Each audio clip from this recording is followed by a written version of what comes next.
Assalamualaikum warahmatullahi wabarakatuh. Bismillahirrahmanirrahim. Nahmaduka ya ghafuru ya syakuru. Mashalli wa sallim barik ala sayyidina maulana Muhammadin wa ala alihi wa sahbihi asma'in nama ba'du. Tapi monggo lah kita cerita-cerita Islam, cerita-cerita beragama yang rileks.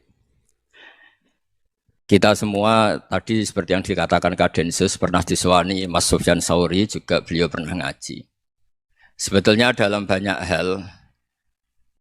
hal-hal yang keseharian itu lebih prinsip ketimbang ide kita tentang hal-hal besar. Saya beri contoh, Allah itu Tuhan yang maha kuasa, yang menguasai alam raya ini. Kadang-kadang menjelaskan dirinya itu hanya alladzi at'amahu min ju'. Saya ini Tuhan yang memberi makan kamu saat Anda lapar, saat kalian lapar. Jadi untuk beriman kepada Tuhan yang Maha Esa, kepada Allah, kamu yakin yang memberi makan kamu itu Tuhan. Apapun kecewanya Anda terhadap tetangga, terhadap negara, terhadap mertua, terhadap istri, itu kecewa Anda tidak akan mati. Tapi kalau tidak makan itu mati. Sehingga Allah mensifati dirinya kadang pakai keseharian. Alladzi at'amahu min ju'. Tuhan itu siapa? Yang memberi makan kamu ketika lapar. Tapi kamu untuk syukur itu nunggu punya istri cantik, neriman, gampang diatur, membolehkan poligami. Terus 4 istri itu neriman semua, loyal semua. Itu sombong betul. Mau syukur saja kok repotnya seperti itu. Jadi mau syukur ya ada makanan dimakan. Itu. Kalau ngantuk ya tidur. Ayatnya wa min ayatihi manamukum billaili wan nahar. Maksud ayat Allah itu tidur. Nah keangkuhan-keangkuhan ini yang menjadikan kita itu jadi repot hidup itu. Wong untuk syukur kok nunggu tadi. Mertua baik, tetangga baik, istri baik. Apa saja di sekelilingnya harus baik. Nah keinginan berlebihan ini menjadikan kita lupa ada hal-hal yang paling kita butuhkan. Yaitu oksigen. Kita boleh nempat di buminya Allah. Alladzi ja'ala lakumul ardo firasya. Bumi kamu tempati enak. Coba kalau gempa. Apa artinya istri 4 cantik semua kalau pas digoyang apa? Gempa. Apa artinya kamu jabat? Entah apa saja jabatannya. Kalau bumi likuifaksi, habis kamu. Kiai meskipun dai kondang umatnya jutaan, kalau likuifaksi di panggung hancur. Tapi nikmat-nikmat yang disebut Allah seperti kita kaji keseharian. Alladzi ja'ala lakumul ardo mahda. Allah itu yang menjadikan bumi dalulan, yang mudah diinjak. Famshu fi mana biya, silahkan pakai jalan-jalan. Jadi saya termasuk benar-benar kiai Jawa. Kalau kerennya Kiai Nusantara atau Kiai Indonesia lah. Diajari bapak saya Kiai Haji Nur Salim, diajari Mbah Maimun. Itu Islam itu keseharian. Karena ketika Anda memilih hal-hal yang serius, itu tujuan utamanya nyari ridhonya Allah. Dan ridhonya Allah bisa kamu dapatkan sesuatu yang pasti benar. Misalnya dalam sebuah hadis Sahih Muslim disebutkan, Innallaha la yardo anil abdi idza akalal akla fayahmadahu 'alaiha. Au yashraba syarba fayahmadahu 'alaiha. Itu redaksinya inna itu sesungguhnya. Layardo juga pakai lam taukid, juga maknanya sesungguhnya. Sungguh-sungguh Allah sangat ridho ketika seorang hamba itu makan. Makan ketika sesuap nasi dia muji Allah, ketika minum seteguk nasi dia muji Allah. Itu kalau orang diridhoni Allah itu wali betul. Itu untuk jadi wali itu gampang, kamu makan ridho. Kamu nginjak buminya Allah ridho seneng. Kamu hidup keseharian aman seneng. Nah ini supaya sampean kita semua lah. Kita semua ngaji betapa panduan Rasulullah untuk menggapai ridho Allah itu banyak yang keseharian sekali.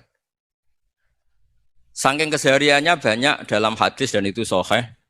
Nabi menyebut hal-hal yang keseharian. Hatta ma tas'alu fi fimra'atika. Kamu punya uang kemudian istri kamu bisa makan itu ibadah.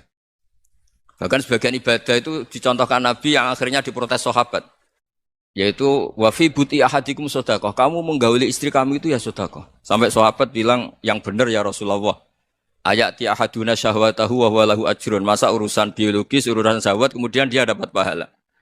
Nabi menjawab, alai salawadu'aha fi haramin akana alaihi wisrun. Bagaimana kalau dia meletakkan ke yang tidak benar itu kan dosa. Nah, hal-hal seperti ini yang saya ingin teman-teman semua lah, semua. Saya juga agak ingin ngaji demi Anda juga agak ingin. Itu dosa sekali ngaji kok pesanan kelompok tertentu itu enggak boleh. Islam itu untuk semua. Jadi Ya cuma karena di depan saya jenengan ya seakan-akan jenengan korbannya.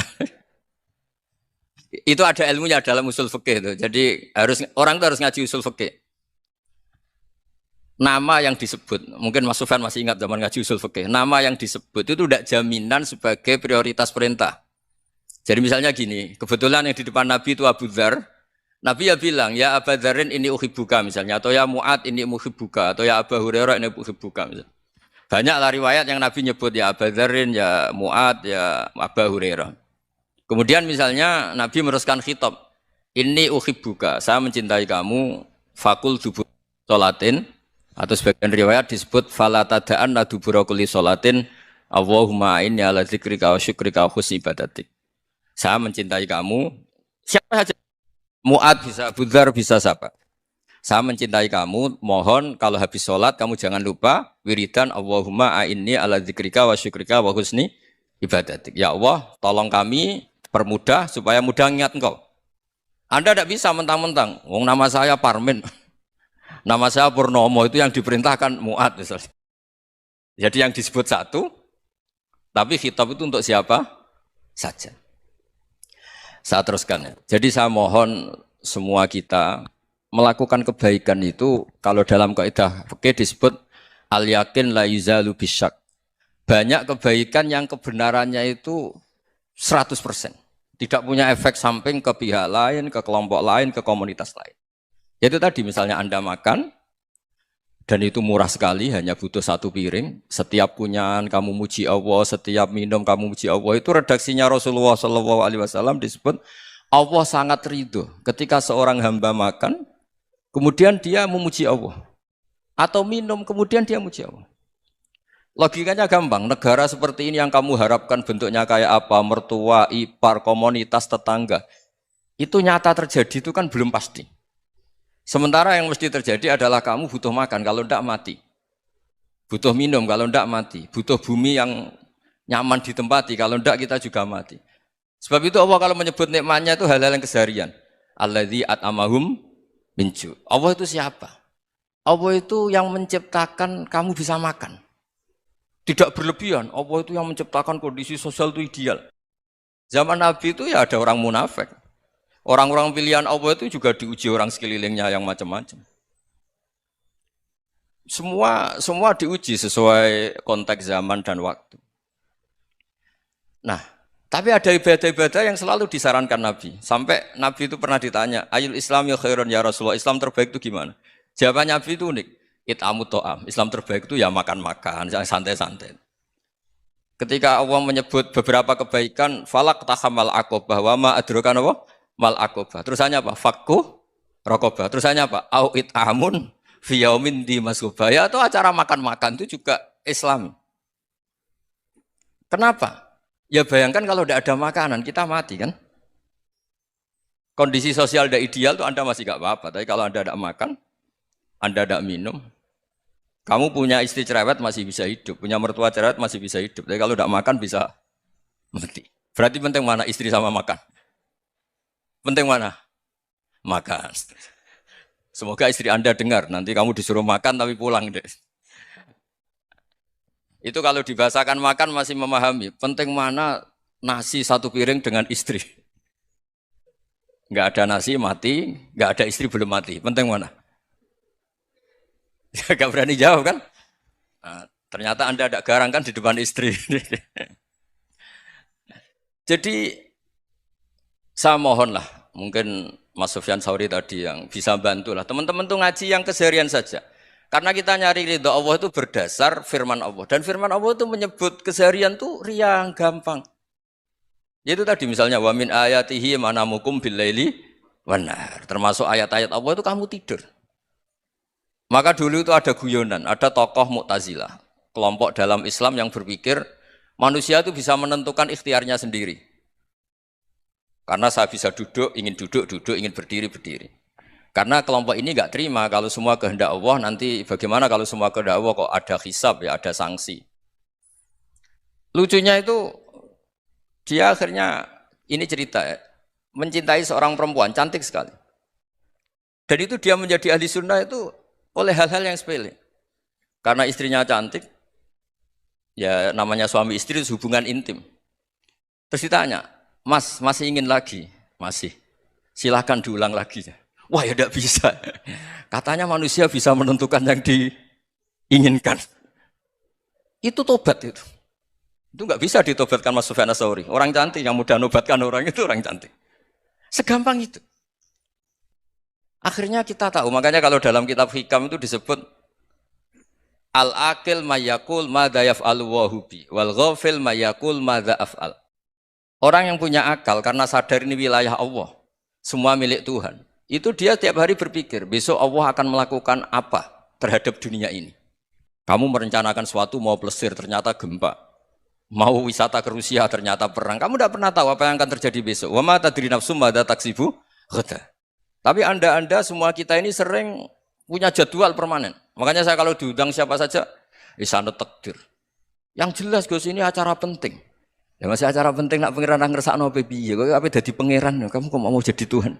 Itu kadang ya kiai. Penting Gus acara ini jenengan harus memastikan bisa. Loh kamu itu yang ngajarin tauhid, sesuatu itu biadillah kok bilang-bilang apa pasti. Kalau maksa terus tak tobatkan dong kamu kata saya itu. Ya kalau gitu Gus bilang insya Allah. Wah itu hati saya, fisik saya, roh saya sudah bilang insya Allah. Tidak usah kamu latih kata saya. Nah hal-hal tauhid keseharian itu gampang sebetulnya. Wal ghafil yaqulu madza af'al. Tapi orang yang lupa Allah dia setiap hari bilang besok apa? Kita bisa melakukan apa? Seakan-akan dia itu aktor, dia penting, dia subjek permanen, dia. Padahal kita ini hanya objek kehendak Allah Subhanahu wa taala. Karena kita yakin sesuatu yang terjadi di alam raya ini kita tidak bisa apa-apa. Makanya saya sering ngaji, sering bilang saya. Ketika Anda mensifati Allah, Dia yang menghidupkan. Sudah itu tanamkan sehingga ketika kita mati santai saja. Kenapa santai? Allah punya cara menghidupkan kita. Zaman kita hidup juga gak tahu caranya ngelola jantung, ngelola paru-paru. Kamu juga gak tahu ngelola oksigen yang tidak beracun, tidak ngandung polusi. Tahu-tahu hidup. Gak ingin tua ya tahu-tahu tua. Gak ingin mati tahu-tahu mati. Selama ini kita hidup juga gak tahu apa sebetulnya. Hanya gaya tok, punya jadwal, punya planning. Kalau kamu bisa menentukan pilihan Anda, pasti Anda istrinya cantik, 4 neriman semua, kona'ah semua. Nyatanya enggak kan? Sudah 1 jelek, cerewet. Wah itu kan, nyatanya enggak bisa apa-apa Anda kan? Dan kamu bawa mati lagi. Itu kan, istri Anda juga gitu, punya keinginan, punya suami yang ganteng, yang jabat, yang neriman, yang enggak poligami. Ya enggak kesampaian juga. Kalau kita ngitung tingkat kegagalan kita itu gagal terus. Ya kan? Nah, terus ingat Allah, madza yaf'alu wa hubi. Orang yang punya akal selalu berpikir Allah itu menghendaki apa terhadap saya. Lalu sama-sama orang itu. Ngelihat orang yang serius, itu kata Anda itu pemikir berat, serius. Senang punya tokoh yang merengut karena kamu anggap serius. Tapi sebagian orang nganggap orang yang serius itu wong merengut, wong masam, wong muka kok ditekuk. Jadi sama itu hati ya muqallibal qulub tsabbit qalbi ala dini, karena kita enggak tahu cara berpikir kita tentang orang lain, tentang sekeliling kita. Misalnya kita orang baik yang jenis ngrumat fakir miskin. Ada orang bangun masjid mewah itu janggal. Apa artinya masjid mewah kalau banyak orang kelaparan? Tapi kalau yang jenis pendidikan apa artinya masjid mewah kalau enggak bisa ngaji? Nanti yang jenis infrastruktur apa artinya ini kalau semuanya punya sudut pandang yang berbeda-beda. Dan Islam mengapresiasi semua kebaikan. Tapi katakan semua kebaikan itu adalah kehendak Allah Subhanahu wa taala. Karena apapun baik Anda itu pakai fasilitas yang diberikan oleh Allah Subhanahu wa taala. Sehingga ini yang disebut qulillah tsumadarhum fi khawdihim yal'abun. Ya kembali tadi ke tema-tema bahwa keseharian Anda ini sudah Islami.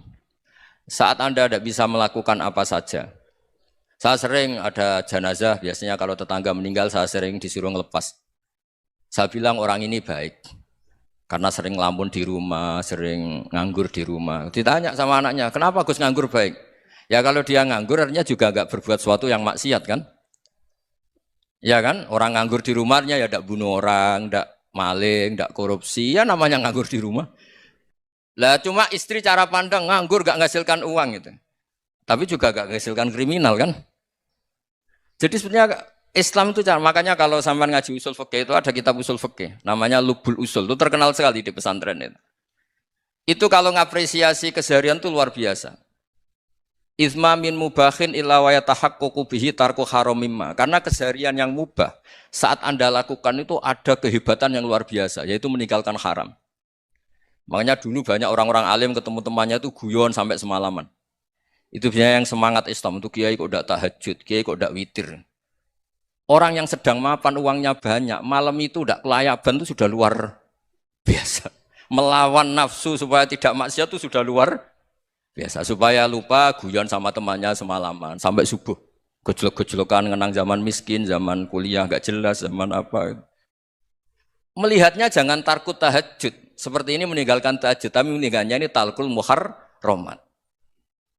Jadi kayak apa hebatnya? Sehingga Imam Ghazali punya riwayat yang agak unik. Hatta takuna ibadatu akhiri hadil ummah iku an-naum. Sehingga suatu saat ibadah terbaik umat ini itu tidur. Itu kan riwayat kontroversi. Ketika Imam Ghazali ditanya, kenapa iya? Kenapa kamu mulai keluar dari rumah itu sudah banyak maksiat? Melihat perempuan yang enggak mahram, melihat fenomena. Tapi kalau kamu tidur itu enggak melihat apa-apa. Tapi juga kamu jangan menganggap tidur itu ibadah betul. Saatnya melakukan fardu ain malah masih tidur. Tapi itu sudut pandang yang menjadikan kita Islam itu gampang. Jadi saat Anda tidak bisa aktivitas apa-apa, misalnya ada beberapa orang yang lumpuh. Lumpuh itu memang nggak bisa Jumatan, nggak bisa ibadah, tapi dia juga nggak bisa maksiat. Tidur itu memang Anda saat itu tidak bisa tahajud, tidak bisa witir, tapi saat itu ada zina, ada maling, tidak gosipkan orang, tidak bully orang, tidak menanamkan kebencian, tidak hasud. Sehingga tidur menurut Allah Ta'ala wa min ayatihi manamukum billaili apa? Wanahar. Karena di tidur itu selain ada unsur istirahat, jaga kestamina, juga ada unsur meninggalkan beberapa keburukan. Nah saya mohon ibadah yang keseharian ini kita jaga. Supaya kita semua baca ayat itu fasih. Fasih itu tertanam di hati. Allah itu siapa? Alladzi at'amahum min ju'i wa amanahum min khauf. Dan Allah kalau cerita di Quran itu anna sababnal ma'a sabba tsumma syaqqaqnal ardha wa syaqqa fa ambatna fiha habba wa inaba wa qadba wa zaituna wa nakhla wa hada'iqa hulba. Kamu tahu saya ini siapa kata Allah? Saya ini adalah Tuhan yang menurunkan air, kemudian ada tanaman banyak. Habba wa inaba wa qadba, ada zaitun, ada tin, kalau orang Jawa mungkin ada tela, ada padi, ada mangga, ada pisang. Sudah. Wa inaba wa zaituna wa nakhla wa hada'iqa hulba, ada perkebunan yang lebat. Tujuannya apa? Mata Allahkum, silahkan kamu pakai, kamu nikmati. Tapi karena kadang kita ini punya ide-ide besar. Tadi untuk syukur saja nunggu punya istri riman, rumah baik, tetangga baik, komunitas baik, semuanya baik baru syukur. Lama-lama nanti ada di surga, syukurnya nunggu surga paling kelas A. Itu sudah ada yang menghuni Rasulullah, kamu nggak boleh di situ. Masa untuk syukur saja? Repotnya Masya Allah. Jadi mohonlah Quran yang kalau Anda hafalkan juz amma itu kan ada ayat-ayat yang kayak tadi. Ya, fal yang dzuril insanu ila ta'ami. Coba lihat apa yang kamu makan ya. Dari mana? Dan untuk mempertahankan hidup kamu keseharian. Jadi jangan kira ibadah itu harus membentuk komunitas yang versi Anda. Ibadah itu harus hal yang mulu-mulu. Kesehariannya Anda alami. Loh ini saya tidak bikin-bikin. Saya ngaji bukan karena berdasar pesanan. Itu ayat yang saya baca kan betul ada ayatnya kan. Fal yang dzuril insanu ila ta'ami. Anna sababnal ma'a sabba tsumma syaqqaqnal arda syaqqa fa ambasna fiha habba wa inaba wa qadba wa zaituna wa nakhla wa hada'iqa ghulba. Terusannya apa? Mata'al lakum, silakan kamu nikmati. Mata itu silakan kamu nikmati. Ya kayak sampean dikasih hidangan ya makan. Ya sudah makan. Habis makan ya minum. Habis itu ngantuk ya tidur. Ya sudah normal-normal saja. Kayak apa indahnya Islam? Tapi Anda mencari Islam yang gimana lagi? Nah itu yang diajarkan guru-guru kita, diajarkan sanad kita sampai Wali Songo, sampai Rasulullah SAW. Bahwa pada akhirnya ada jihad, ada perang. Itu dulu memang perang, bukan membunuh. Beda. Dulu kita dijajah Belanda ya perang, dan itu normal karena kita dijajah. Jadi ketika orang lain ingin baik sama kita, wa in ahadum minal musyrikin astajaroka ya fajirhu hatta yasma'a kalam Allah. Kalau mereka ingin baik ya kita baik. Makanya ada istilah musta'man, mu'ahad. Kalau mereka ingin damai, berdampingan dengan kemajmukan ya itu yang lebih baik. Karena memang Islam menghormati proses perdamaian. Wa in janahu napa lisalmi ya fajnah lah. Kalau ingin damai ya kita harus damai. Jadi andai kan dulu Belanda datang ke Indonesia kok minta besanan gitu. Ya mungkin kita juga seneng karena memperbaiki hidung kan kalau minta besanan gitu. Nah tapi wong jajah dulu itu kan masalah kan? Apa? Masalah kan? Jadi saya mohon ya, jadi apa ya? Makanya saya tadi minta sama Bapak Kadensus kemarin juga pernah main ke saya. Jangan sering ketemu saya ini sudah uzlah, saya ini sudah mau daftar jadi resi. Saya itu kemarin di muktamar juga agak datang, acara di Jogja juga sudah. Karena memang keluarga saya dulu itu bahasa ya, bapaknya bapak saya itu enggak keluar rumah itu puluhan tahun. Memang punya adat uzlah. Ya makanya ngaji saya ngaji aja yang gampang-gampang aja, yang enggak orderan, enggak pesenan ngaji aja dulu yang gampang. Saya ikhlas, yakin betul saya ikhlas. Ikhlas itu menurut saya itu roh. Orang enggak ikhlas menurut saya itu orang aneh. Ikhlas itu gampang, sudah saya bilang. Kalau kamu yakin ilmu itu milik Allah, ngasihkan juga ikhlas itu milik Allah. Apa sih yang kamu punyai sehingga kamu tidak ikhlas? Uang milik Allah, energi kita milik Allah, bumi milik Allah. Kemudian kamu merasa memiliki. Merasa memiliki itu kalau dalam ilmu tasawuf sudah kesalahan kan. Bagaimana Anda punya? Coba tahu-tahu tanah itu kok milik Anda. Karena saya beli, Gus. Saya beli dari orang, dari Zaid. Padahal yang asli punya itu Allah. Apa benar kamu pernah beli sama Allah? Zaid ini pemilik nisbi, pemilik yang enggak sebenarnya kan. Ya enggak? Yang benar-benar pemilik itu Allah. Kok kamu ngerasa itu bumi kamu itu atas nama apa? Milik kan harus beli atau dikasih. Enggak semua kan? Nah, makanya terus famshu fi manakibiha, dan Allah menyebutnya, sudah saya ini yang menciptakan bumi. Waladzi ja'ala lakumul arda dalulan. Dan Allah menyebutnya sederhana, famshu fi manakibiha, silakan jalan-jalan. Terusannya apa? Wakulu mirizki, silahkan makan-makan. Jadi Islam itu ya makanya kiai-kiai itu ada acara makan, sampai ada guyonan fikuli makanin makan di setiap tempat ya makan. Nggih ngoten guys, pokoknya sing gampang-gampang mawon nggih. Nggih Mas Sufyan nggih sing gampang-gampang mawon nggih. Assalamualaikum warahmatullahi wabarakatuh. Perasaan saya juga seluruh ulama di dunia. Saya ulang lagi, perasaan saya juga seluruh ulama di dunia. Bahwa Islam masuk itu macam-macam sebabnya. Dulu kita tahu, kita sebagai warga Indonesia, Islam masuk itu ya dibawa orang yang agak kedonyan, ya kayak jenengan lah kira-kira gitu. Ya kayak mbak-mbak ini, ya agak-agak mata duitan gitu. Karena kita tahu rata-rata ahli sejarah mengatakan Islam di Indonesia dibawa kiai apa pedagang. Pedagang tuh nyari uang apa nyari dakwah kira. Ya semoga Anda mirip-mirip seperti itu. Ya jadi nyari uang karena ada nurani Islam sehingga tetap saja membawa Islam. Saya tidak tahu Islam Anda ala apa, tidak tahu. Pokoknya mau ngaji ya berarti Islam ala ahli sunnah apa? Wal jamaah. Jadi ini penting saya utarakan bahwa Islam itu agama yang mudah difahami. Sehingga dibawa pedagang saja ya kasil gitu. Dibawa orang yang kedonyan gak jenengan juga kasil gitu. Dibawa orang baik ya kasil, dibawa orang broken juga kasil. Ini penting saya utarakan karena saya ngaji di mana-mana bilang ciri utama kebenaran absolut adalah kebenaran yang bahkan orang gak benar saja bisa bawa. Tapi bukan berarti saya dukung Anda tidak benar, kan sudah tidak benar dulu sebelum kenal saya. Tapi nggak apa-apa, nggak benarnya umat Islam insya Allah dimaafkan sama Allah Subhanahu Ta'ala. Ya asal tobat maksudnya. Nggak, ini saya beri satu konstruksi pikiran yang saya sering utarakan di ngaji saya. Sampai sekarang saya coba, saya tes ini kan di kampus ya, di apa bacanya ini Kim University yang global leader apa in the world itu. Ini keren lah. Jadi acara ilmiah kita ditakdir di gedung apa? Kampus, gedung universitas di begini. Kalau 1 ditambah 1 2 itu namanya hakikat. Ciri utama hakikat adalah siapapun akan menerima. Saya sekarang tanya sama Anda, kira-kira 1 tambah 1 2 itu musuh Anda pun mengatakan 2 apa tidak? Ya.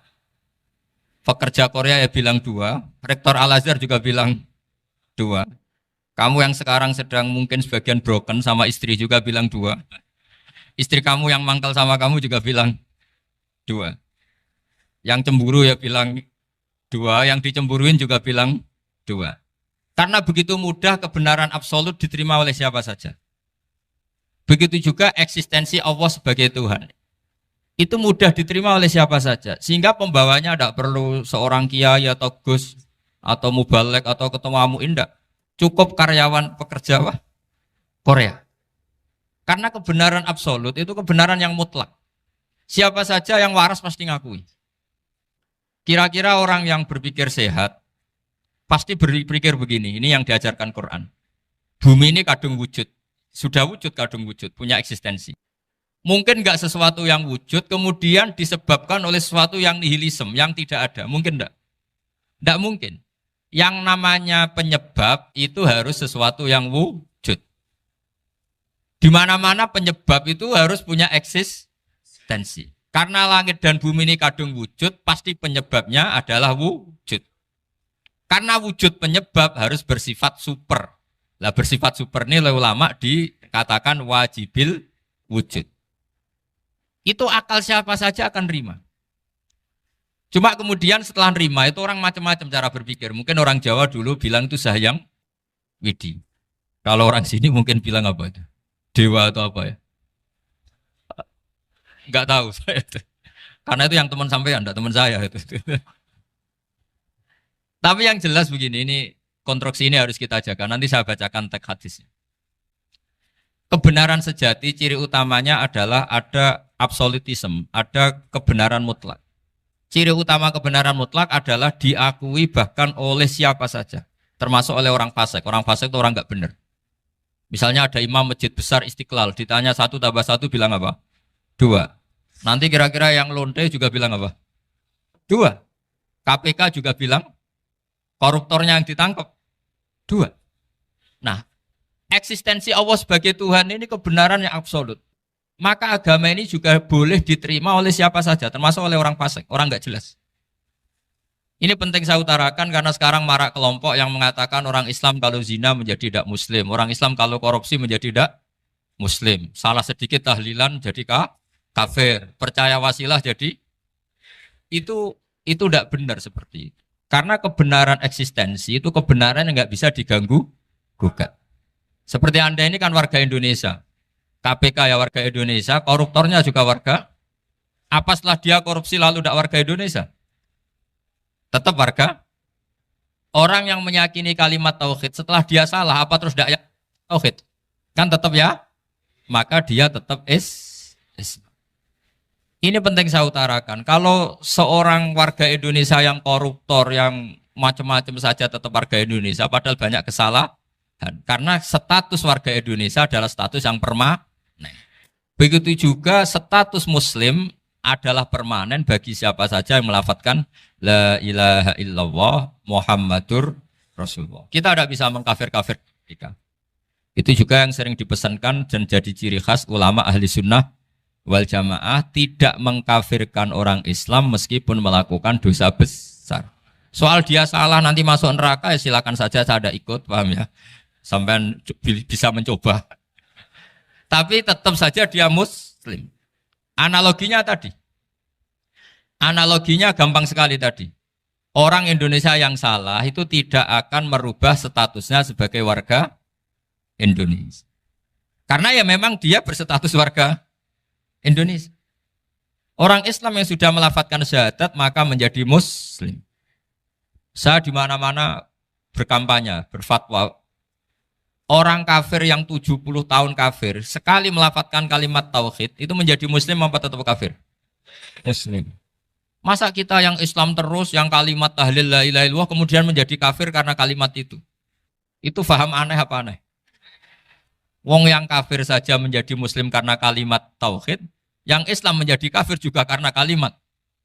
Ini ngajak apa-apaan? Ya ngajak goblok-goblokan, kira-kira kan gitu.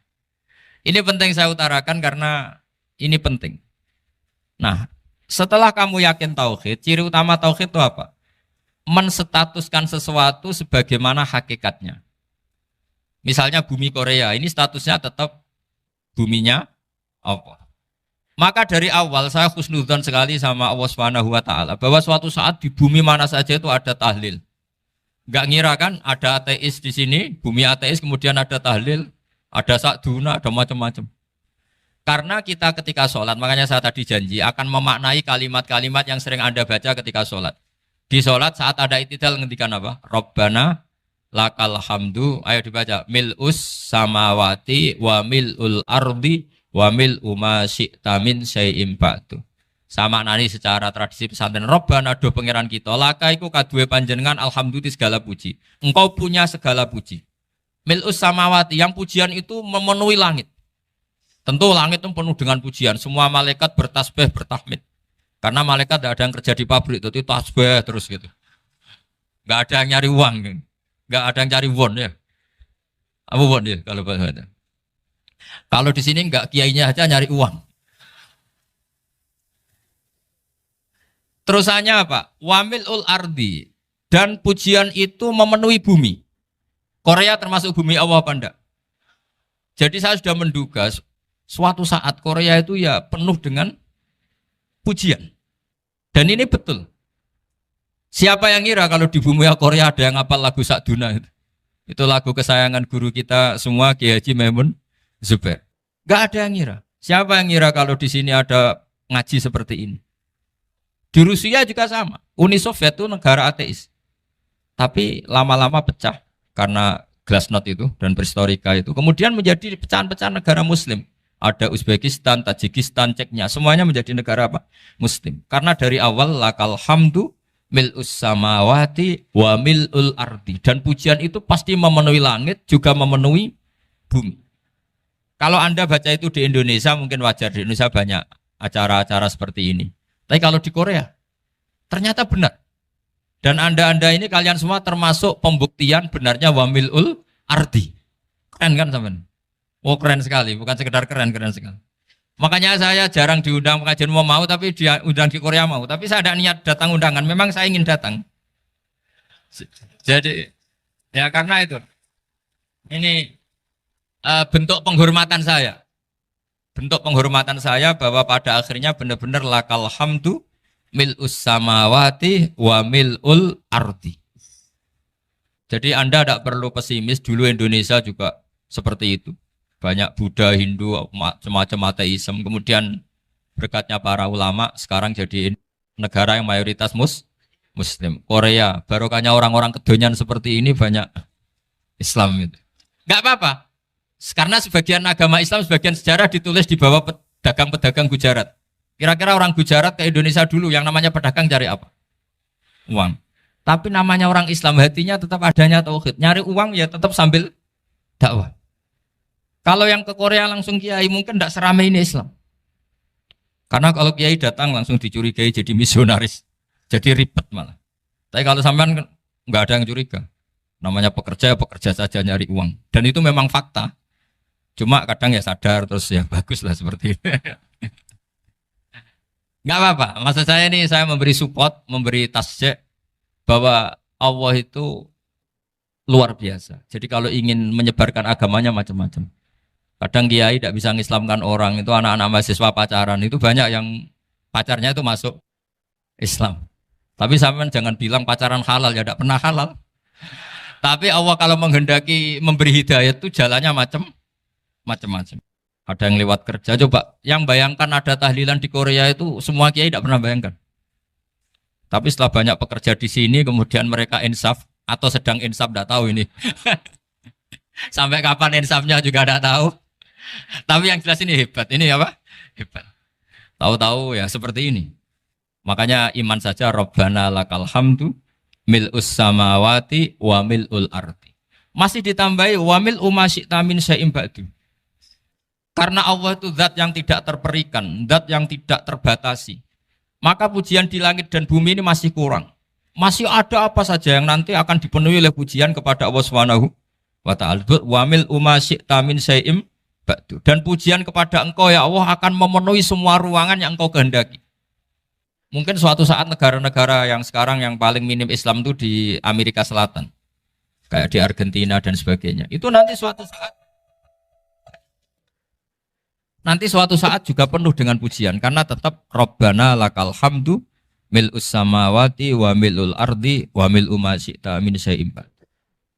Saya di Jogja setiap akhir ngaji saya ajarin wiridan. Mungkin wiridan ini tidak asing bagi jenengan karena sering saya baca Subhanallah wa bihamdihi adada khalqihi wa ridho nafsihi wa zinata arsyihi wa midada kalimat. Bahwa kita memuji Allah itu adada khalqi sesuai jumlah makhluk Allah. Semua makhluk Allah meskipun kelihatannya mengecewakan, ini semuanya memuji sama Allah Subhanahu wa taala. Meskipun kadang kita kecewa, kadang kita tidak cocok. Coba barokahnya Anda ini agak-agak kecewa gitu dengan Indonesia karena nggak menyediakan lapangan kerja untuk Anda. Tapi ya nggak kecewa-kecewa amat ya, agak-agak saja. Karena Anda tetap semua mencintai Indonesia.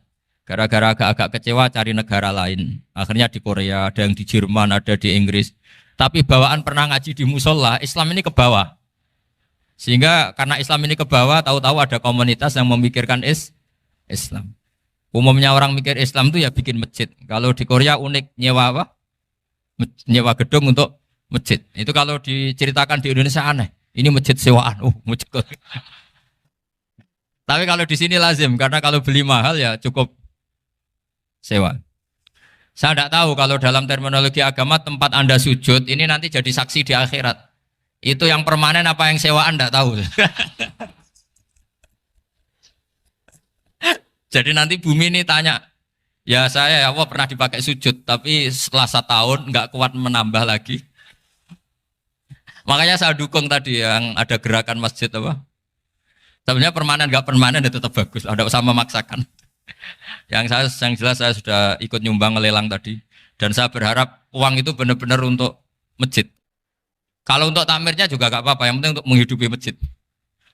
Saya juga termasuk kiai yang gak suka kalau hukum itu terlalu fanatik. Misalnya uang ini untuk masjid, kemudian imamnya diterlantarkan. Karena alasannya ini untuk masjid. Imam kan gak masjid.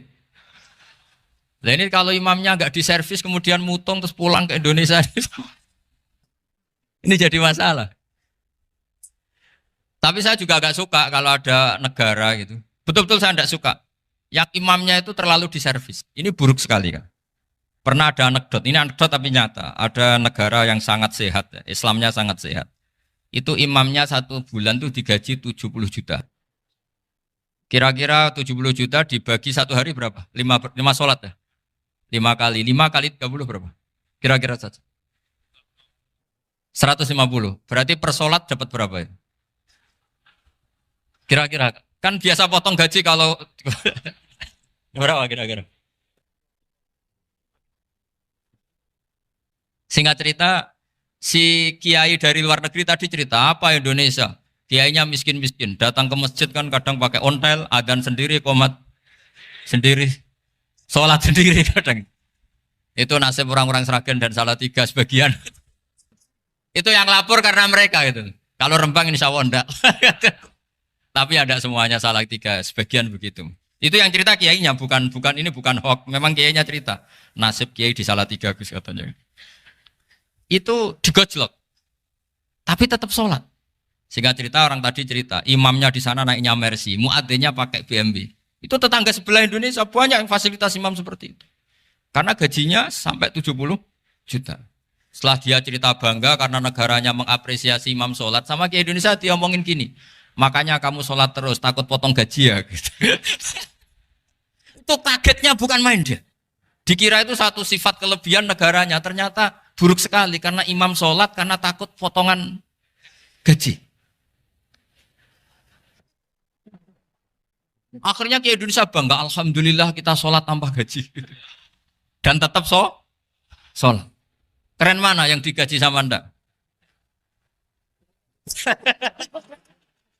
Ini yang di atas ini banyak calon imam. Tidak keren mana imam yang digaji sama Anda? Keren yang enggak. Tapi kalau pertanyaannya dibalik, keren mana jamaah yang peduli imamnya sama yang enggak peduli? Jadi jawabannya harus tetap seperti itu. Imamnya keren yang ikhlas. Tapi jamaahnya keren yang peduli imamnya. Jelas ini ya fatwa saya ya. Gimana? Imamnya baik yang ikhlas. Tapi jamaahnya baik yang peduli nasibnya. Tapi sekali imam dari awal gak ikhlas itu harus di PHK. Itu bahaya bagi agama kalau awalnya sudah ada ikhlas. Karena nanti setelah habis subuh terus dihitung. Wong setahu saya sholat terus kok kenapa gajinya tinggal segini?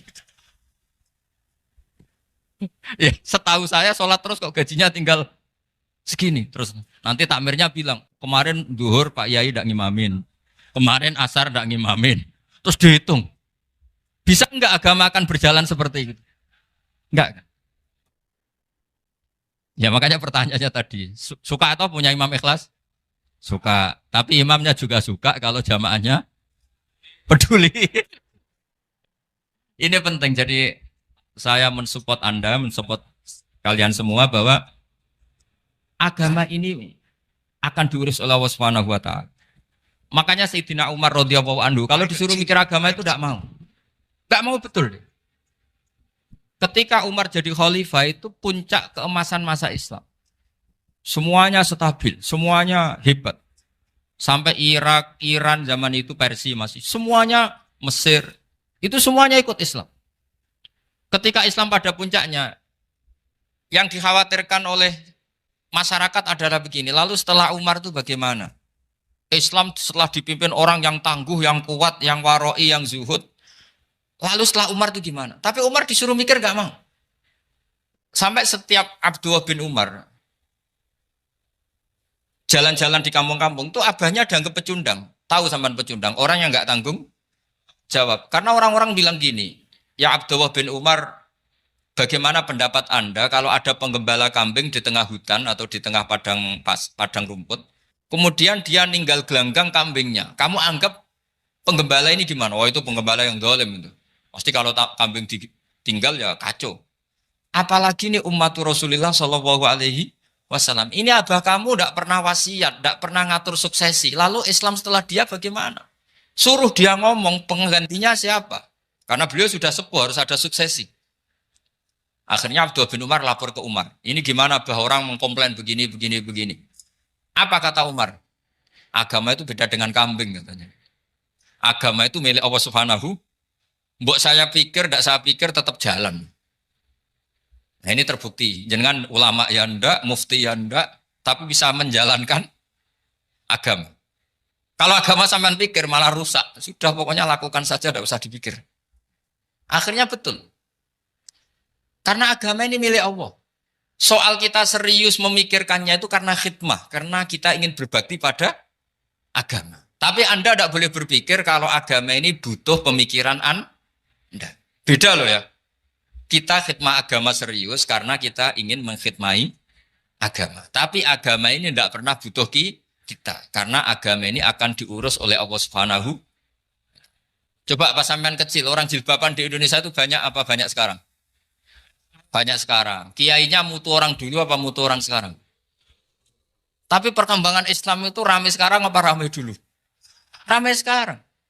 Islam menyebar di seluruh dunia itu zaman Wali Songo, zaman sampean keren mana? Keren sekarang. Kualitas solehnya sampean sama Wali Songo? Wali Songo. Ini betul. Karena agama ini diurus oleh Allah Subhanahu wa taala. Maka kata Sayyidina Umar, agama ini innallaha ta'ala yahfadzu dinah. Innallaha ta'ala la yudhi'u khilafatahu waladina. Allah itu tidak akan menyia-nyiakan agamanya. Ini terbukti. Agama ini pernah dipimpin orang terbaik di dunia, yaitu Rasulullah Shallallahu Alaihi Wasallam.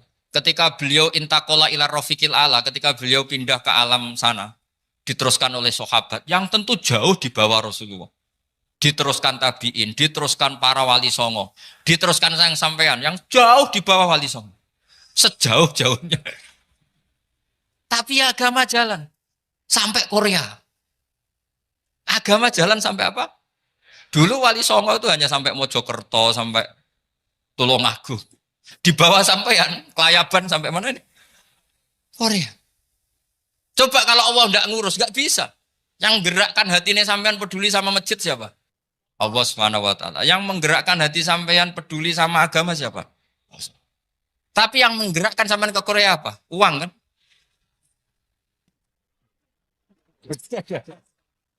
Enggak, enggak apa-apa, jujur saja, jujur ya, santai aja. Ini bagian dari keramatnya jenengan. Niatnya agak bener tapi dibenerin Allah di sini. Dari awal niatnya kan uang, uang, uang gitu. Tapi setelah di Korea dibenerin Allah. Mbok ingat agama gitu. Keren kan? Makanya yang syukur sama Allah Subhanahu wa taala. Yang bisa hanya Allah taala. Makanya dalam dunia kiai selalu baca apa? Alhamdulillah alladzi hadana li hadza wa ma kunna linahtadiya laula an hadana Allah. Alhamdulillah kita diberi hidayat seperti ini. Kalau tidak Allah tidak bisa. Sudah mata duitan, kadang istri ngomel, mertua tidak percaya. Sudah setengah-setengah broken gini saya tahu sampai ke Korea itu karena broken pas saking sayangnya keluarga. Potensinya hanya dua.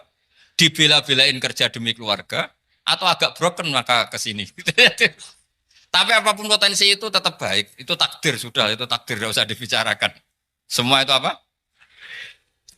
Karena orang kalau sedang rukun ya tidak mau tukaran, kalau sedang tukaran ya tidak mau rukun. Itu sudah semuanya takdir. Kata bapak saya dulu kalau ada orang mau jualan tanah, Pak Yai tanah saya mau saya jual. Ini gimana padahal ini tanah warisan. Kata bapak, nak waya adol ya adol. Memang ini saatnya jual ya jual saja. Nanti kalau kaya saatnya beli ya beli saja. Karena kalau sudah saatnya jual mau beli ya nggak mungkin kan. Mau memang saatnya jual. Kalau sudah kaya kan nggak mungkin jual tanah. Saatnya beli. Maka semoga masalah di keluarga sampean ya masalah musiman. Maksudnya yang tukarannya ini musiman, yang rukunnya permanen. Jangan tukarannya permanen, rukunnya musiman. Setelah melihat yang lebih cantik, katut babon, nggak tahu saya nggak tahu. Nah ini semoga katut masjid ini bagian dari kafaroh sampean itu. Jadi kafaroh kesalahan-kesalahan di sampean. Ini penting saya utarakan karena agama itu beda. Agama ini diurus oleh Allah Subhanahu. Jadi kita mengerahkan pemikiran itu bukan karena kita akan menyelamatkan agama ini, tidak. Agama ini diselamatkan oleh Allah Subhanahu wa taala. Coba kayak apa Uni Soviet kuatnya itu. Mengkooptasi supaya orang semuanya ateis, semuanya komunis. Itu 100 tahun Uni Soviet begitu. Tapi orang-orang Uzbek, Ceknya, Tajikistan tetap ngajari anak-anaknya tauhid. Itu ada yang cerita itu sampai mengajarkan tauhid itu di bawah tanah, di basement. Tapi Allah menghendaki Rusia itu Uni Soviet jatuh. Ketika jatuh, negara-negara ini langsung menjadi negara Islam, yaitu Uzbek, Tajikistan, Ceknya. Mungkin nggak mereka langsung menjadi negara Islam, andai kan saat menjadi Uni Soviet benar-benar menjadi ateis. Nggak mungkin kan? Karena saat dikooptasi Uni Soviet, akidah mereka tetap tauhid. Cuma nggak berani muncul. Artinya apa? Uni Soviet nggak bisa menghabisi Islam. Kurang kerennya Uni Soviet zaman itu. Bisa nggak menghabisi Islam? Nggak bisa. Donald Trump dulu termasuk Islamfobia. Tapi setelah dia anti-Islam, malah orang Amerika demo supaya memperhatikan Islam. Nggak bisa. Makanya Korea pun nggak bisa menghabisi Islam. Kalau sampean menghabisi Islam sendiri bisa. Karena terus nggak mau sholat, nggak mau zakat, itu sampai. Tapi sampean toh yang Islamnya habis, Islam tetap baik-baik saja. Makanya ini penting saya utarakan, supaya kamu pede. Bahwa agama ini pernah dibawa orang yang pedagang. Ya soal ada sebagian pendakwah yang ikhlas ya banyak, tapi sejarah yang gampang kita lihat adalah Islam itu dibawa oleh apa? Pedagang Gujarat, pedagang India. Nggak apa-apa, sejarah itu meskipun sebagian menentang nggak apa-apa, tapi sejarah itu tetap ada. Pasti sebagiannya memang seperti itu, dan itu tidak masalah. Saya ulang lagi, itu tidak masalah. Coba dulu pemain bola kalau di Inggris itu kalau mau sholat susahnya bukan main. Apalagi kalau mau puasa. Kalau di sini kerja puasa katanya mati lu kalau apa? Puasa. Kalau mau sholat katanya dicari mana ini berhalanya kok. Kata orang-orang ateis kan gitu, dicarikan patungnya. Kali ini sholat kok gak ada patungnya, ini gimana ini. Ya ngalamin gitu. Tapi Allah Maha Kuasa. Banyak investor mana itu Dubai atau Qatar yang tertarik investasi di dunia bola. Kayak Sulaiman Al-Fahim makanya beli Manchester City. Itu sekarang pelatihnya negara orang sholat gak berani. Bahkan di tengah stadion dibangunkan masjid. Kalau sampean daftar jadi muadzin bisa. Apa nyanyi Sakduna di sana juga bisa. Dulu Aljazair bencinya bukan main. Apa Perancis sama orang Islam itu bencinya bukan main. Barokahnya Zidane pemain bola. Dan juara dunia. Terus Zidane turunan Aljazair. Akhirnya orang Perancis itu mencintai Islam. Itu barokahnya sepak bola. Allah punya sekian cara untuk mengenalkan Islam. Di Prancis dikenalkan lewat pemain sepak bola. Nah di Korea ini yang agak unik dikenalkan lewat pecinta wong. Saya jamin ini tidak apa-apa, sudah tidak apa-apa, sudah aman, pokoknya aman. Jamin aman. Pokoknya alhamdulillahilladzi hadana lihada wa ma kunna linahtadiya laula an hadana. Karena agama ini dibawa oleh Allah Subhanahu wa taala, yang menjaga juga Allah Subhanahu wa taala. Sama tidak usah khawatir. Kalau ada kelompok tertentu yang mengkhawatirkan Islam, sekarang Islam bahaya gini-gini, itu kurang roja, itu kurang optimis itu. Harapannya sama Allah tipis, harus ngaji lagi. Agama ini limangka nayarjuwa hawal yaumal akhir. Agama ini bagi yang terus-menerus berpengharapan kepada Allah Subhanahu wa taala. Agama ini limangka nayarjuwa, coba bahasa Arabnya roja, yarju, rojaan. Maknanya harapan. Jadi agama ini bagi yang selalu berpengharapan, bukan yang pesimis, bukan yang hati kecil, apalagi yang tukang putus asa. Coba agama ini begitu luar biasa dibawa orang yang macam-macam. Tadi di Perancis dibawa oleh pemain apa? Bola. Ada masjid di Inggris itu ya dibawa mahasiswa-mahasiswa itu yang dulu sebagian yang nggak pernah ngaji, setelah di Inggris bikin komunitas pengajian. Di Korea dibawa di pecinta apa? Tapi lama-lama cinta Tuhan. Karena ya memang sebenarnya sudah cinta Tuhan. Cuma ya cara cinta ini nunggu punya uang Ya sudah, alhamdulillah seperti ini sudah luar biasa sudah. Insya Allah diterima oleh Allah Subhanahu wa taala.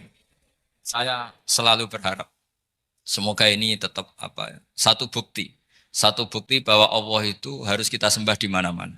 Karena tadi Allah akan selalu Rabbana lakal hamdu mil'us samawati wa mil'ul ardi wa mil'u ma syi'ta min syai'in ba'du. Bahwa pujian kepada Allah akan selalu memenuhi langit dan memenuhi bumi.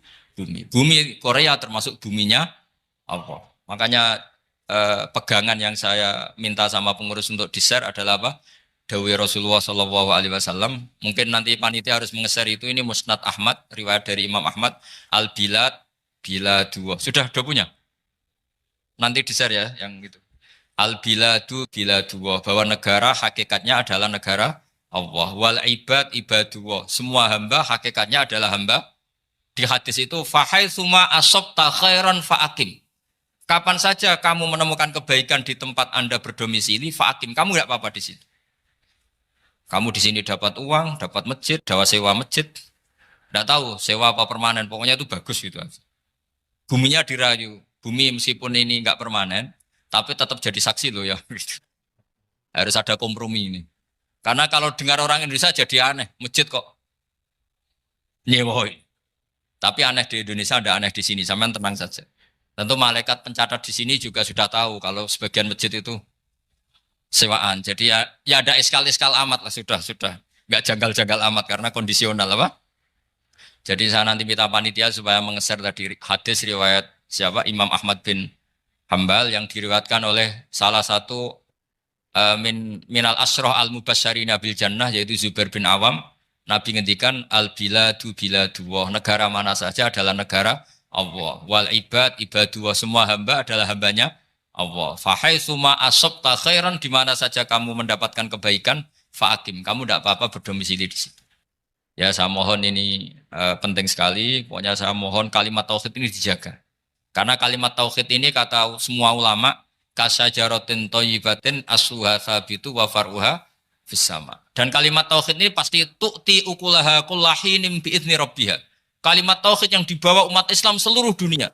Meskipun dia orang fasik, orang enggak benar, tetap tu'ti ukulaha kullahinim bi'izni rabbiha. Kalimat ini akan membawa berkah bagi orang yang dihinggapi atau didomisili umat Islam. Coba sebagian nanti orang Korea menjadi muslim itu karena di sini ada komunitas pekerja muslim kemudian menyisakan atharul Islam. Jejak-jejak Islam. Enggak apa-apa. Pasti kalimat ini tu'ti ukulaha kullahinim bi'izni rabbiha. Jadi kalimat tauhid adalah kalimat yang kata Allah tu'ti ukulaha kullahinim bi'izni rabbiha. Anda tidak usah khawatir. Bahwa apa yang Anda lakukan apapun kecilnya akan ditulis oleh Allah Subhanahu wa taala. Kata Allah wa naktubu ma qaddamu wa atharahum. Di mana di surat Yasin itu? Inna nahnu nuhyil mauta wa naktubu ma qaddamu wa atharahum. Saya bisa menghidupkan orang mati dan semua amal kalian saya tulis, kata Allah. Wa atharohum, dan jejak-jejak yang pernah kalian lakukan juga ditulis. Tak terangno kowe nek ora paham kok nek mlebu swarga dadi paham. Dadi iki pilihane ku loro. Dadi nek kowe saiki ra paham kok ning swarga paham. Nek saiki paham kesuk ben bun neraka dadi ra paham. Dadi mun ra usah direncana mlebu napa? Neraka wae mlebu dhewe ra usah direncanano mun. Dados ngeten nggih, dados ahli swarga ya kurang penggawean, pancen salat wis ra wajib, ora ono pilpres, gak ono apa dadi kurang penggawean. Ahli swarga niku saking kurang penggaweane iku jagungan. Dadi misale kula Mustofa Ruhin jagungan, piye enak ning swarga? Ya enak. Zaman ning donya piye? Terus cerita, saya itu punya teman ateis. Saya punya teman komunis yang ketika pertemanan dengan kita sering menghina kita karena kita ini percaya adanya hari kebangkitan. Teman saya itu sering melecehkan idza mitna wa kunna turaba wa idzaman aina lamadinun. Masa kita sudah jadi debu, jadi tulang belulang, kemudian kita akan dibalas amal-amal kita.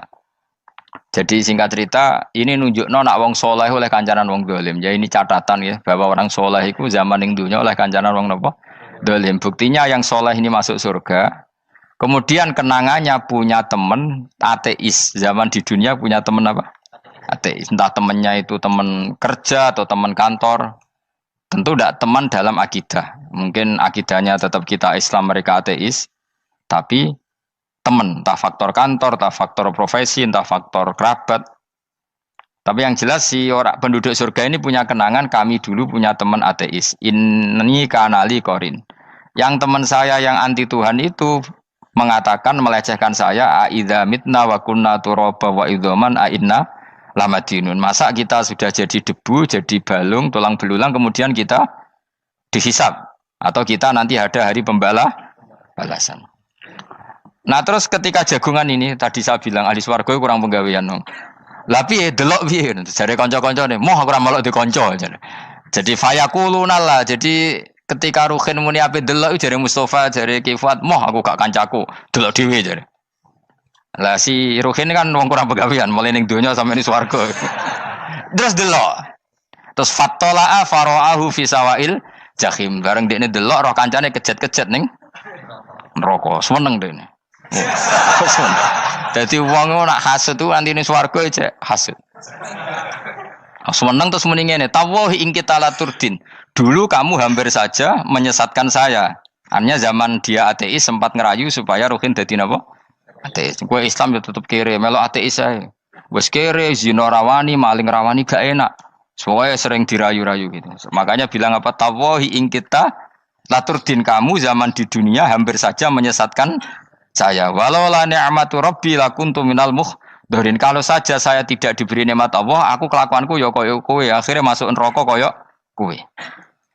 Nah, terus ada soalu talazudin. Dia tanya tapi saking senenge. Afama nahnu banyitin. Coba lihat saya sekarang. Apa saya sekarang mati? Tidak kan, saya tidak mati kan. Cuma mati pertama saja, mati zaman di dunia. Sekarang saya hidup lagi. Artinya kamu yang dulu memungkiri ada kehidupan, dulu aku saiki tidak mati. Ternyata saya sekarang hidup dan dapat nikmat kowe ning neraka. Dadi ku nunjukno sunah manusa iku ora puas nak ora ngalahno musuhe. Nganti ning swarga iku ora lega nah. Dadi manusa iku hasudnya itu terlembagakan sampai akhirat. Jadi wong-wong sing tahu dimaki-maki kubu sebelah, iku nak kubu sebelah mlebu neraka, iku kowe ning swarga gak marem nak gak delok. Dadi hasud iku ya seru no. Dadi nak kula pun mboten, makome mboten wonten, kula mboten. Niku makome Ruhin barang dadi lori lho kan dinyak melarat, gendut, kriting mangkel. Kudu menangi sing ngenyak mlebu neraka. Aja sampe sing ngenyak kita mlebu swarga kene mlebu neraka. Wah, gak puas ya no. Makanya gambarannya Quran itu manusia tetap manusia. Ketika orang kafir dengan segala kenikmatannya, misalnya mungkin Amerika, mungkin negara-negara yang sekarang kumo luhur dengan teori kapitalisnya, mungkin ngenyak Ethiopia, ngenyak Syria, ngenyak. Tapi apapun salahnya Syria, Ethiopia tetap iman, tetap swasta masuk surga. Meskipun ngurmat negara tidak pedes. Tapi yang ngurmat negara benar, tapi ngurmat iman tidak benar, bisa saja nanti masuk neraka. Itu makanya kita problem di dunia kan gitu. Makanya saya mohon, nah, umat Islam itu tidak perlu menjawab kritikan itu. Dari awal kita nanti enaknya itu di surga. Kali di dunia kita pasti salah. Ngelola negara raiso, banyak negara Islam sing carut, napa? Marut. Ngurus bojo raiso, banyak santri sing pegatan. ngurus anak yo ora iso, anak yo debu weling kok bapak. Kita ini kan ngurus yayasan yo ora iso. Kan semua yang berbau Islam mesti carut marut. Karena ya apa ya, dari awal kita ini mah enggak serius ngurus dunia. Kok serius piye nyimpen duit wedi dosa ana hisab. Ape riba rentenir wedi dosa. Mau ape ngatur dunia nemen-nemen wedi dosa. Allahu al-mudabbir sing ngatur kok melo ngatur barang. Wah, akhirnya karena wedi dosa terus goblok. Sebagian goblok klasik, sebagian keterusan. Nah, sing repot sing keterusan sampai asli lah iku terus kombinasi napa? Jadi wong Islam iku ora kober serius mengurus dunia. Kadang punya pemimpin fasik lah ben ngono pek-pekan dunia. Jadi ribet wong Islam. Akhirnya kita ini dihina wa idza marru bihim yatakhamazun wa idza qalabu ila ahlihim qalabu fakihin wa idza ra'ahum qalu innaha ula inapa ladallun. Orang-orang kafir itu kalau melewati orang Islam pasti ngenyek. Urip nyatane ngono, ngelola negara enggak bisa, ngelola keluarga enggak bisa. Nah, nanti kalau kita di surga itu kata Allah fal yaumal ladzina amanu minal kufari yadhakun. Nanti di surga orang-orang iman gantian menertawakan orang-orang kafir. Jadi itu menunjukkan bahwa kita tidak pernah puas sebelum dendam menertawakan. Jadi wis ning swarga iku cita-citane mukmin tetep fal yaumal ladzina amanu minal kufari yadhakun. Jadi kowe sok ben ning swarga iku ya Allah kasih saya fasilitas bisa melihat penduduk neraka. Terus dene ning teras-teras swarga dipertontonkan orang kafir alal araiki yang turun. Hal suwibal kufaru makanu ya fa'alun. Delok saiki kowe mbek aku mulya ndi. Jadi dendam itu penting. Tapi sebenarnya ini swarga ini dunia wis kalah wis nurut ya no. Jadi menteri yo nurut wis pokoke nurut ae wis barang dunia pek-pekan ngono. Cuma ora bener ya dielingno iku ya bahaya ora bener. Tapi ora usah kerusuhan biasa wae. Gremeng ae gremeng soalnya ben gak dadi udun no. Katanya memang gitu, orang emosi nak diempet itu dadi udun, dadi wis satok gremeng. Tapi yang jelas Allah punya sunnah bahwa manusia itu tidak bisa puas sebelum melihat musuhnya kalah. Sehingga ahlul jannah yang notabene sudah penuh kenikmatan itu tetap dia enggak lego. Enggak lego kalau enggak tahu nasib orang yang dulu menghina dia. Makanya ini peringatan bagi kita bahwa kita berteman orang tidak soleh di dunia itu boleh. Buktinya tadi ahli surga ketika jagungan cerita saya punya teman ateis yang selalu mencibir saya, katanya nanti nggak ada hari kebangkitan. Lalu teman ateis saya sekarang di mana? Sekajak kancana dulu ya teman-temannya bilang fayakuluna laga. Tapi si teman ini tetap ingin melihat. Setelah dilihat ternyata itu di neraka. Terus melakukan dialek tadi. Apa yang kamu katakan salah. Kamu mengatakan setelah mati akhir urusan salah. Ternyata saya sekarang tidak mati. Afama anahnu bimai itin illa mutatanabuna. Jadi saya mohon sekali teman-teman yang hafal Quran itu harus hafal sampai seperti saya ini sehingga tahu duduk perkara ini Quran itu kayak apa. Maca Quran tok ibadah wis suwe nang maca Quran ibadah. Tapi ndak paham wong khawarit sing tukang mateni wong ya hafal Quran. Iku gara-gara ra paham iku akhire kewaco. Nah kandhani ku angel. Sing kandhani kudu aku. Nah sing kandhani Mustafa padu merapal kan. Sing ngandani kudu aku. Mbok yo wong ku mikir to. Apa gunane misalnya ki apal Pancasila. Tapi ra iso nglakoni napa? Pancasila. Ngapal tok keadilan sosial bagi seluruh pejabat. Antok ngomong ngono jelas timbang muni bagi seluruh rakyat Indonesia aja boleh. Quran juga gitu. Kita ini manusia punya watak dendam. Tapi dendam ini dikelola oleh Islam. Dendamnya mending swarga wae. Ning donya ben, ning donya mung sediluk. Tenan betul. Orang-orang mukmin itu sampai belum lega kalau belum ketemu orang yang pernah mencibir. Itu tadi qala qailu minhum inni kanali qarin. Saya punya teman yang ketika di dunia selalu mencibir saya, inna kalaminal musaddiqina idza mitta wa kunna turaba wa idzaman aina lamadun. Teman saya itu selalu mencibir, masa kamu percaya hari kebangkitan? Kita nanti kan sudah jadi tanah, jadi tulang belulang, masa bangun lagi? Yang benar saja kamu. Nah, orang-orang yang mencibir ini kan sakit. Orang dicibir itu kan nah sakitnya itu terbawa sampai surga. Tapi nek mlebu neraka ora kok berdendam melane. Dadi dendam iku anane ning swarga, nek ning neraka ora kok berdendam. Dianjuti malaikat oleh dendam piye. Tapi bareng ning swarga happy-happy iku piye? Kancamu dhisik sapa wae. Ora kanca partai maksudnya kanca iki. Ya dadi sok nang swarga musa-musamu delok. Jebule swargane sak dhuwurmu. Lan jogeman musa ya aku demen isin besok ben. De musuh jebule swargane. Ndi musuhku sing wani aku delok terus jare kancamu teko. Aku ning dhuwurmu. Ya jarak. Repot ya. Jadi terus kedua, peringatan dari Quran. Allah itu saking kudrohnya itu senengane itu gawe fitnah. Fitnah itu sesuatu yang enggak masuk akal. Jadi wong kafir utawa wong Islam piyambak iku kon iman sesuatu yang paradok. Iku kon ngimani ning neraka iku ana wit. Lah neraka iku panase ngono, ana wit. Mulane jare wong kafir Muhammad tambah suwe tambah waras. Mergo wong neraka iku makan sajaratus zakum. Mulane wong kafir tambah guyu Muhammad tuh gak waras. Jarene neraka banget panase, tapi di saat yang sama ngomong wit iso tumbuh. Mestinya neraka itu kan enggak ada pohon. Mulane Allah nate ngendikan wa ma ja'alna ru'yal lati arainaka illa fitnatal linnas wasyajaratal mal'unata fil Qur'an. Jadi satu orang itu diuji disuruh ngimani Isra Mi'raj. Nabi yang tetap posisinya di Mekah diberitakan oleh Quran bahwa Nabi telah menembus langit Sabtu dalam lahdoh satu malam. Wong kafir malah guyu-guyu. Terus kedua ada pohon yang tumbuh di neraka. Mulane dawuh pangeran seperti wa ma ja'alna ru'yal lati arainaka illa fitnatal linnas wasyajaratal mal'unata fil Quran. Jadi diuji.